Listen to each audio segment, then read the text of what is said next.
Olá, hoje a gente vai mergulhar num universo que muita gente acha misterioso, mas que vai muito além do que se imagina, a subcultura do BDSM.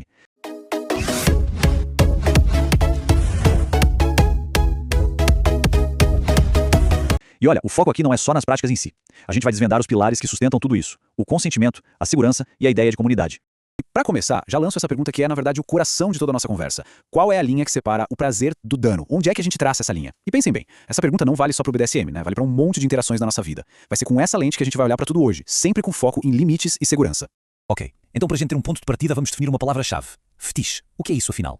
De forma bem simples, é quando o desejo sexual está ligado a um objeto, uma peça de roupa ou uma parte do corpo que normalmente não é vista como sexual, sabes? Tipo pés ou sapatos, por exemplo. O importante aqui é entender esse conceito de forma neutra, sem julgamento, só como uma base para a gente poder avançar para conversas mais complexas.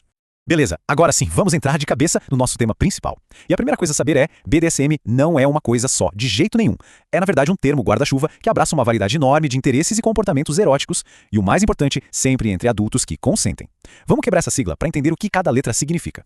Olha só que interessante essa organização. O B e o D vêm de bondage e disciplina, que é basicamente sobre a prática de restrição, seja física ou psicológica. O D e o S minúsculo são de dominação e submissão, que tem a ver com essa troca de poder num contexto erótico. E por fim, SM, de sadismo e masoquismo, que envolve o prazer que vem da troca consensual de dor. Juntando tudo isso, a gente tem a sigla BDSM.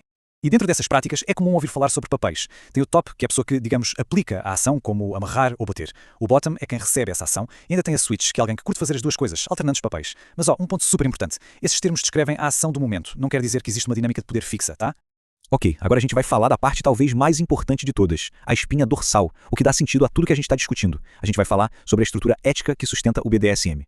É aqui que aquela nossa primeira pergunta sobre a linha entre prazer e dano começa a ser respondida de forma bem clara. E essa frase aqui resume tudo perfeitamente. Consentimento não é só um detalhe no BDSM. Não, é o princípio fundamental, a regra de ouro, inegociável. É exatamente o consentimento que separa, de forma muito clara, essas práticas de crimes como abuso ou violência. É simples, sem consentimento não é BDSM. Ponto final. E é interessante ver que até essa ética foi evoluindo com o tempo. O modelo original, mais antigo, era o SSC, que significa são, seguro e consensual.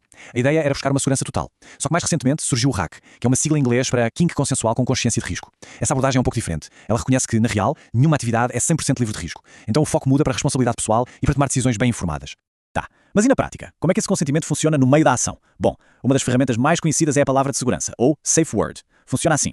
Antes de começar, os participantes combinam uma palavra, geralmente algo que não tem nada a ver com a situação, tipo semáforo ou abacaxi. Se em qualquer momento alguém se sentir desconfortável ou quiser parar, basta dizer essa palavra.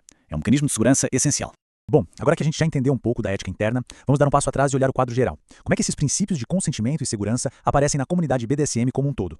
Porque como qualquer subcultura, ela também tem seus próprios desafios, né? Tanto no mundo real, quanto e talvez principalmente no mundo digital.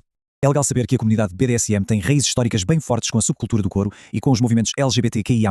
Elas compartilham uma história de luta por aceitação e pela criação de espaços seguros. Então, essa identidade e o apoio da comunidade são super importantes. O problema é que a segurança desses espaços, principalmente online, está sempre sob ameaça. E falando em ameaça, olhem esse número, 149.525.